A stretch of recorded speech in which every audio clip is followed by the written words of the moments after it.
talk to you about the Epstein case. I have worked on this for years, trying to get those records of who flew on Epstein's plane and who helped him build this international human trafficking, sex trafficking ring. Now, earlier I urged then Chairman Durbin to subpoena those records, and I ended up being blocked by Senator Durbin and Christopher Wray. They stonewalled on this, and I know that breaking up these trafficking rings is important to President Trump.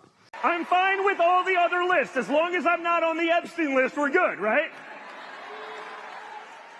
Speaking of which, how is it that my father can be convicted of 34 crimes, but no one on Epstein's list has even been brought to light? I'm trying to figure out how that's possible, right, folks?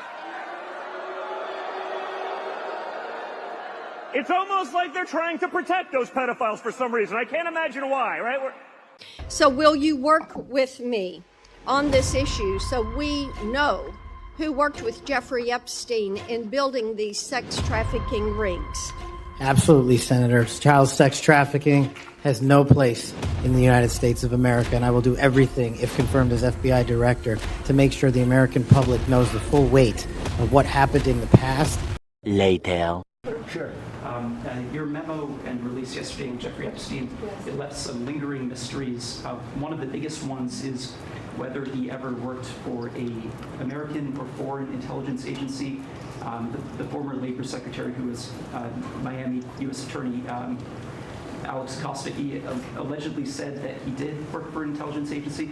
So could you resolve whether or not he did? And also, could you say why there was a minute missing from the jailhouse tape on the night of stuff? Yeah, sure. Hey, Pam, could I just interrupt for 1 second? Are you still talking about Jeffrey Epstein? This guy's been talked about for years. You're asking, we have Texas, we have this, we have all of the things. And are people still talking about this guy, this creep? That is unbelievable. Do you want to waste the time, and do you feel like answering? I don't mind answering. I mean, I can't believe you're asking a question on Epstein at a time like this, where we're having some of the greatest success and also tragedy with what happened in Texas. It just seems like a desecration, but you go ahead.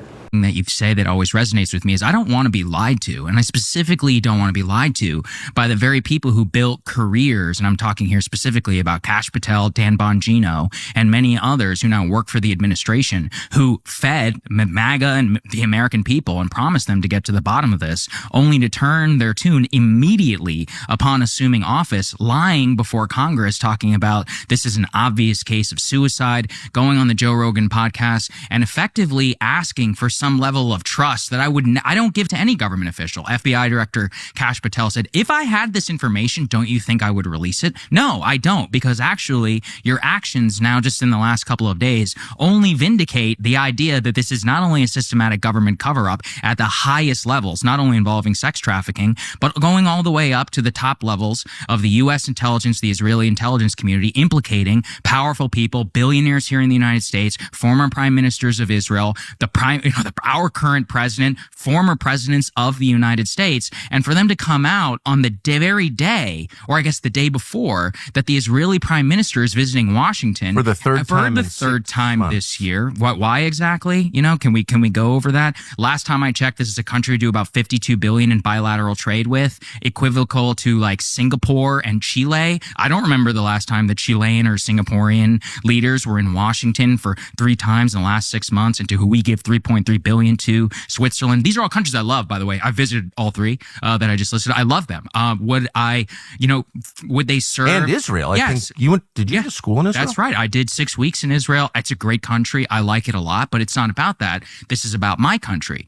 And so watching this all just get perverted and then used and hijacking our government is just particularly offensive to me, not only just as an American, but I feel particularly not only deceived by the people like the FBI director and the deputy director, Dan Bongino, but the attorney general who went on camera after assuming her office on the White House lawn. These are supposed to mean things, and said thousands of victims. We have the client list. We have the flight. Sure. First, to back up on that, in February, I did an interview on Fox, and it's been getting a lot of attention.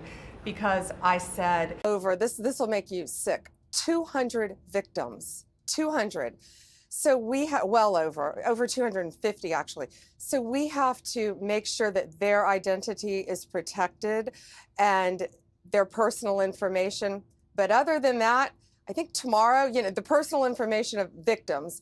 Other than that, I think tomorrow, Jesse, breaking news right now, you're going to see some Epstein information being released by my office. What kind? Are we going to see who was on the flights? Are we going to see any evidence from what he recorded? Because he had all of his homes wired with recording devices. Yeah. What you're going to see, hopefully tomorrow, is a lot of flight logs, a lot of names, a lot of information. But it's pretty sick what that man did. Okay. Well, we'll along look with for his that. co-defendant. Absolutely. I was asked a question about the client list, and my response was, it's sitting on my desk to be reviewed, meaning the file along with the JFK, MLK files as well. That's what I meant by that. Also, to the tens of thousands of video, they turned out to be child porn downloaded by that disgusting Jeffrey Epstein. Child porn is what they were. Never going to be released, never going to see the light of day. To him being an agent, I have no knowledge about that. We can get back to you on that. And the minute missing from the video, we released the video showing definitively the video was not conclusive, but the evidence prior to it was showing he committed suicide. And what was on that, there was a minute that was off the counter. And what we learned from Bureau of Prisons was every night, they redo that video. It's old, from like 1999. So every night the video is reset, and every night should have the same minute missing. So we're looking for that video to release that as well, showing that a minute is missing every night. And that's it on Epstein. Logs. She held a little press conference, whatever event, with so-called influencers in which she gave them the Epstein files, an infamous photo that was released. It turned out that that binder actually had redacted information in it, which was already public, just to demonstrate how they were turning they're turning the White House effectively into a performative show and making, light of the fact that there are hundreds, if not thousands, of underage victims. I have spent the last 17 years in my own prison for what she, Jeffrey, and all the co-conspirators did to me. I was raped repeatedly. I was raped 3 times a day sometimes. And I was not the only girl on that island. There was a constant stream of girls being raped over and over and over again. And yes, Ghislaine must die in prison because I've been in hell and back for the last 17 years. And 27 for me. I was 10 years old when Liz Stein was being trafficked. I was 10. That is how long the sex trafficking ring has been going on. And it's just not the victims, it's the fact that it extends to the highest levels of the elite, the transatlantic elite, and possibly even beyond that, from some of the richest men in our country, presidents of the United States, former prime ministers of Israel.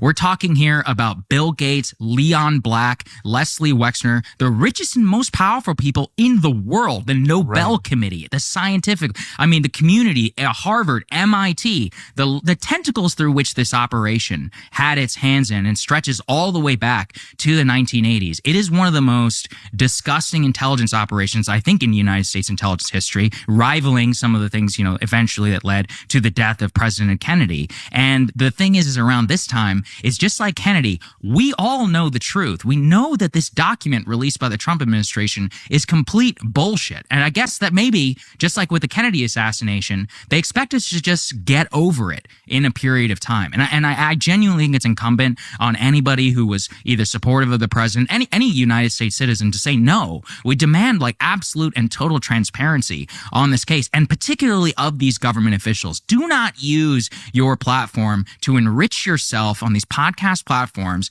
and constantly talk about Epstein and the Epstein files, eventually assume office, change on a dime, and expect us to trust you. That is not how this works. No. And in particular, in that document, I think it's one of the most disgusting documents ever released by the United States government, because it said there was no blackmail, we're not releasing this information. Kash Patel has this new line about how we're not going to re-victimize women. Ask the Epstein victims themselves. They have been begging for this information to come to light, specifically to implicate the powerful men that victimized them and through which they were, they were basically used for trafficking purposes to ensnare them in this high-level U.S. intelligence, Israeli intelligence operation, probably run in conjunction. And the trail of this entire thing it enrages me. It actually enrages me as an American. I don't think you're alone.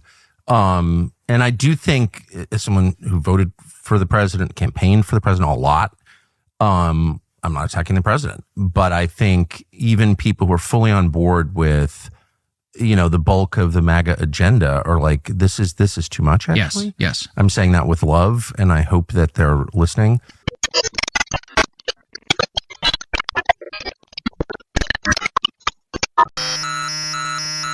I'm going to throw out some information here and do with it what you will. You remember Bill Barr, Attorney General, during his first term, not to be confused with Bill Burr. I get the names mixed up sometimes. Before Bill Barr's Attorney General days, he was with the CIA. Just kind of tuck that away. Bill Barr's father was a man named Donald Barr, who was the headmaster at a very prestigious school called the Dalton School. He wrote a book. It involved oligarchs and, let's just say, forcible mistreatment of minors. Imagine being a parent who's paying $67,000 a year and the headmaster comes out with this book. Guess who Donald Barr hired to be a math professor?